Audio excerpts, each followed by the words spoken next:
கோல்டும் சில்வரும் தொடர்ந்து ஏறுறதுனால நமக்கு இப்போ நம்ம அதை வாங்கணும். இப்போ நம்ம சில்வரையோ கோல்டையோ வாங்காம விட்டுட்டோம்னா அது இன்னும் மேல ஏறிடும் போல. அடுத்து நம்ம வாங்குறதுக்கான விலை ரொம்ப அதிகமா கொடுக்க வேண்டியிருக்கும். நான் இப்போ வாங்கணும் அப்படின்னு நிறைய பேர் நினைக்கிறோம்.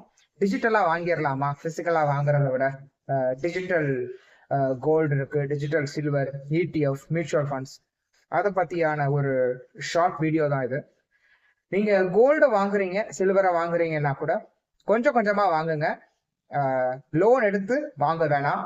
மற்ற இன்வெஸ்ட்மெண்ட்ஸை பிரேக் பண்ணி வாங்க வேணாம். கொஞ்சம் கொஞ்சமா லாங் டேர்ம்காக, ஷார்ட் டேர்ம் கீழே வர்றதுக்கான வாய்ப்புகள் அதிகம். லாங் டேர்ம்காக கொஞ்சம் கொஞ்சமா உங்களோட இன்கம்ல ஒரு போர்ஷன் 3000 ரூபாய் முடியும், 5000 ரூபாய் முடியும், 10,000 ரூபாய் முடியும்னா ஒரு போர்ஷன் ஆஃப் த ஃபண்டை லாங் டேர்ம் வியூக்காக மட்டும் இன்வெஸ்ட் பண்ணுங்க, ஷார்ட் டேர்ம்காக கிடையாது.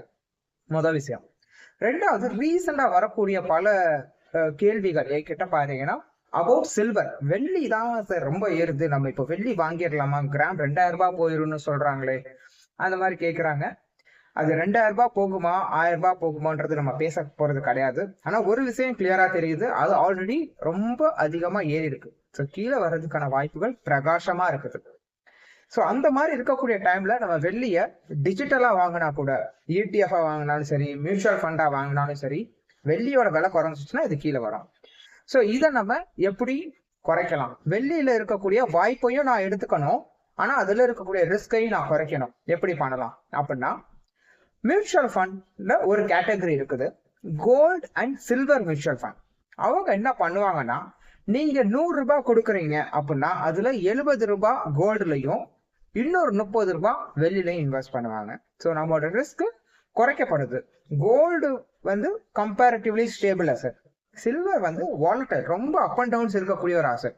கீழே வந்துச்சுன்னா ரொம்ப டிராஸ்டிக்கா வரும். ஆனா இதுல ஒரு போர்ஷன் தான் நம்ம சில்வர்ல இன்வெஸ்ட் பண்றோம். 20% தான் சில்வர்ல இன்வெஸ்ட் பண்ணுவாங்க. மெஜாரிட்டி கோல்டுல தான் போகுது. இந்த கேட்டகரியில நீங்க லாங் டேர்ம்காக இன்வெஸ்ட் பண்ணலாம். காம்போவா நீங்க இன்வெஸ்ட் பண்றீங்க, கோல்டும் இன்வெஸ்ட் பண்றோம், சில்வரும் மியூச்சுவல் ஃபண்டும் சில்வர்லையும் பண்றோம். ஸோ சில்வர்ல இருந்து வரக்கூடிய லாபத்தையும் நம்மளால எடுத்துக்க முடியுது. கீழே வந்தாலும் பாதிப்பு கம்மியா இருக்கும். லெஸ் ரிஸ்க் இருக்கக்கூடிய ஒரு ஆப்ஷன். உங்களுக்கு இருக்கக்கூடிய gold and silver mutual funds என்னென்னு தெரிஞ்சுக்கணும். அதுல நான் மாசம் மாசம் ஒரு இன்வெஸ்ட்மெண்ட் பண்றேங்க, என்னால பண்ண முடியும் அப்படின்னு நினைக்கிறீங்கன்னா என் கூட பேசுங்க.